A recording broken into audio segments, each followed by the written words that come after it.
Patricia Lacoste, bonjour. Bonjour. Alors, citez-moi un moment ou un détail que vous planifiez, hein, que vous ne laissez jamais au hasard. Peut-être que dans la vie, d'ailleurs, vous êtes quelqu'un qui ne laisserait pas grand-chose au hasard, d'ailleurs. Il y a peut-être deux catégories de personnes, deux catégories d'individus. Ouais, je crois que je fais partie de ceux qui laissent pas beaucoup de choses au hasard. Ouais. Je crois que ça fait partie de mon trait de caractère, en fait. Ouais. Vous avez un planning méticuleusement organisé. Non, mais j'aime bien que les choses soient organisées, j'aime bien qu'elles soient préparées. Ouais.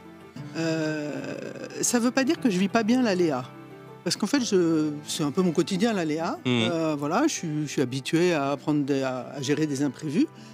Et puis c'est quand même mon métier, quoi. L'assurance, c'est quand même d'abord protéger contre les aléas de la vie, quoi. Mais moi, personnellement, je laisse pas beaucoup de place au hasard. Entendu.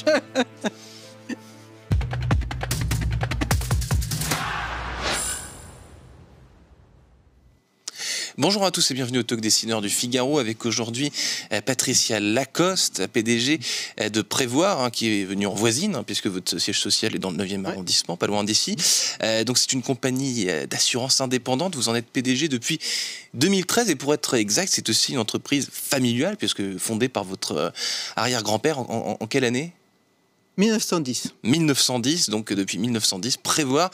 Pourtant, vous avez longtemps travaillé ailleurs. Hein, vous n'êtes pas rentré dans l'entreprise familiale dès le début de votre carrière. Au contraire, vous avez passé longtemps à la SNCF. Hein, on peut parler de votre ancien employeur. J'ai travaillé 20 ans à la SNCF. Ouais. En fait... Mais par choix, la SNCF, c'était une société qui vous... En fait, je suis de formation matheuse, je suis statisticienne, donc j'ai commencé par rentrer dans une boîte de conseil spécialisé en statistiques, modèles, etc. Et mon premier client et mon principal client, c'était la SNCF. Et donc, je suis rentré assez naturellement chez mon client et j'y suis resté 20 ans. Voilà. Très belle boîte, voilà, je m'y suis épanoui et voilà, et j'ai aimé ce côté service public, service au public. Et avec en parallèle donc une autre société, donc celle de votre famille, qui elle aussi progressait, se développait, mais sans vous aviez aucun lien. Vous saviez quand même ce qui s'y passait un peu, etc. Non, j'avais un lien, c'est que je m'occupais du pacte d'actionnaires. D'accord. Et donc, voilà, j'ai quand même été élevé avec cette entreprise familiale. Ma grand-mère en parlait beaucoup, ma mère en parlait beaucoup. Donc, j'ai été élevé là-dedans et on a créé un pacte d'actionnaires familiaux et je m'occupais du pacte. C'était le seul lien que j'avais.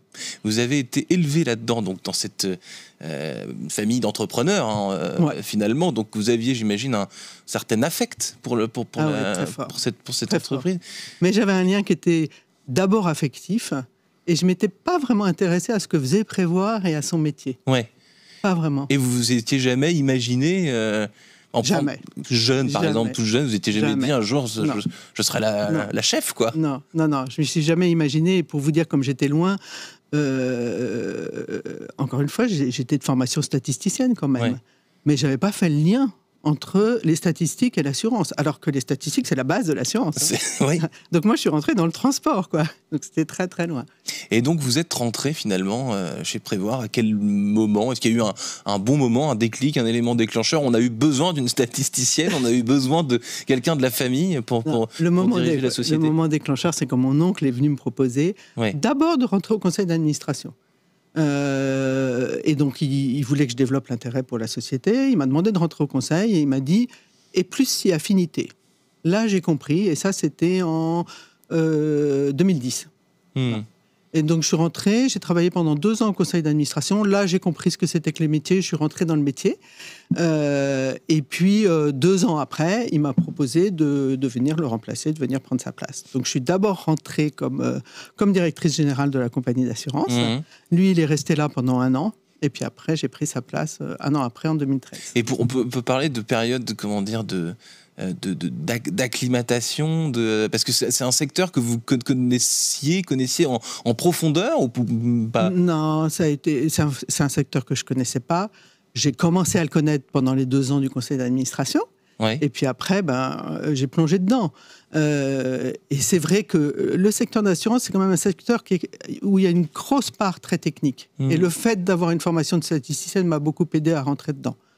C'est comme ça que j'ai. Est-ce que, je passe du coq à l'âne, est-ce que votre formation statisticienne, est-ce que j'ai cru lire que vous étiez à l'origine de la création ou alors l'initiation de la billetterie en ligne de la SNCF? Vous êtes peut-être pas l'inventeuse de cela, mais vous avez beaucoup travaillé là-dessus. Oui, j'ai beaucoup travaillé là-dessus parce qu'à la SNCF, je m'occupais de la distribution et de la vente des billets. Et j'ai eu la chance de m'en occuper au moment où commençaient les nouvelles technologies. Et donc finalement... C'est quoi, début 2000 C'était 96. 96, ouais. Ouais. 1996, il y a quelqu'un qui était de la direction de recherche qui est venu me voir pour me parler d'un truc, un réseau que les militaires utilisaient un petit peu, puis on pouvait peut-être mettre de l'information, et ça s'appelait Internet. Moi, c'était la première fois que j'entendais ce mot-là. C'était début 96. Début 96. Ouais, et ils m'ont dit, je pense qu'on devrait pouvoir mettre nos horaires de train dessus. À l'époque, on publiait des gros bouquins, des gros bouquins d'horaires de train, etc. Et donc, on a fait très vite, ça a démarré. Hein. On a fait un premier test, et puis ça a démarré très vite. En 98, on vendait déjà les billets. Ça a été une belle aventure et en 2000, on crée voyagesncf.com, la filiale. Donc, quand on vous écoute, on a l'impression qu'on parle de l'âge de pierre ou d'un Moyen-Âge. En fait, c'était il y a à peine plus de 20 ans. Il n'y a pas tellement longtemps, ça a été vite et c'est monté très vite. À peine plus de 20 ans. Alors, je fais un lien, du coup, entre donc, la SNCF à nouveau et Prévoir. L'assurance, comment est-ce qu'on se démarque quand on est une société indépendante comme la vôtre, Prévoir, il y a beaucoup de concurrence dans ce milieu de l'assurance. Qu'est-ce que votre patte à vous, c'est quoi chez Prévoir? Prévoir, c'est assez unique. Alors d'abord, c'est une entreprise familiale. Familiale, indépendante, il n'y en a pas beaucoup. C'est une entreprise où donc 70% du capital appartient aux familles fondatrices et les 30%, c'est les salariés, les anciens salariés et leurs familles. Donc ça, déjà, première spécificité. Actionnariat salarié, et ça depuis Depuis 1920. Ok, donc c'est vraiment... c'est vraiment dans nos gènes. Okay. C'est vraiment ancré dans nos gènes. La deuxième particularité, c'est l'assurance populaire. Nous, notre clientèle, c'est une clientèle modeste, c'est les classes moyennes, et ça depuis le départ. Le premier nom de Prévoir, c'était Compagnie d'assurance populaire. Donc en fait, quand mon arrière-grand-père a commencé, son idée, c'était d'abord une œuvre sociale. C'était comment je protège les gens qui en ont le plus besoin, comment je les protège du décès du père de famille. À l'époque, il n'y avait pas la sécurité sociale, il n'y avait pas tout ça. On est en 1914, hein, donc c'est vraiment le début, quoi. Et cet ADN, cette spécificité, on l'a gardée et on l'a encore aujourd'hui. Aujourd'hui, notre mission, c'est protéger les foyers modestes. C'est les gens les plus vulnérables et c'est ceux qui ont le moins de marge de manœuvre quand il leur arrive quelque chose. C'est ceux qui ont le plus besoin, enfin, pas forcément qui ont le plus besoin, mais... C'est ceux qui en ont le plus besoin. Ouais. C'est ceux pour lesquels c'est plus utile, je dirais. Donc finalement, votre cœur de clientèle, vous dites, elle n'a pas changé depuis le début. Vos assurés sont sensiblement les mêmes. Et la façon dont on assure, comment ce monde de l'assurance, il a évolué, parce que ça a évolué, j'imagine. Les clients, le profil sociologique des clients évolue pas, mais la façon dont on les assure peut-être un peu. Non, ça a beaucoup évolué parce qu'effectivement, on suit aussi la prise en charge par l'État, etc. On a suivi la création de la sécurité sociale, on a suivi le fait qu'ils puissent être protégés par leur société, etc. Donc on suit tout ça et on s'adapte. Et nous, finalement, on propose de couvrir les risques qui, par ailleurs, ne sont pas couverts. Ce qu'on a gardé aussi, c'est notre mode de distribution qui, là aussi, est particulier. C'est-à-dire que nous, on a un réseau de conseillers, de commerciaux qui vont au domicile des gens ou sur leur lieu de travail et qui vont discuter avec eux. Donc l'extrême inverse d'un robot ou d'un chatbot en ligne. Et ça, on pourrait se dire, est-ce que c'est encore d'actualité aujourd'hui ?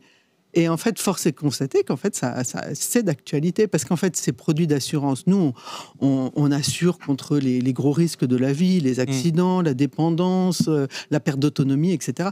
Et finalement, c'est des sujets qui sont quand même compliqués. Donc, le fait d'avoir un réseau de conseil qui est capable de proximité, d'avoir ce dialogue avec le client et de comprendre quels sont ses risques et de lui faire comprendre, et du coup, de l'inciter à se protéger, c'est ça, en fait, la magie de la particularité. C'est une très bonne transition avec ma prochaine question qui était, il y a un cliché, une idée reçue du grand public, l'image d'un assureur qui n'est pas forcément quelqu'un de sympathique, on se méfie parfois pas moi, mais on va dire le grand public se méfie de l'assureur. Et ce que vous venez de me dire, la proximité, aller à la rencontre, expliquer, etc., c'est quelque chose qui permet de déjouer cette image un petit peu pas très glorifiante. En tout cas, c'est ce que disent nos clients. Parce que nos clients, ils disent, eux, ce qu'ils aiment, ils disent pas on aime Prévoir. Ouais. Ils disent on aime notre conseiller prévoir. Ouais. Et plus ils le voient, plus ils l'aiment. Donc ils disent ils aiment cette rencontre, ils aiment cette proximité, ils aiment avoir quelqu'un qui les écoute, qui leur parle et qui leur explique les risques et qui leur explique bien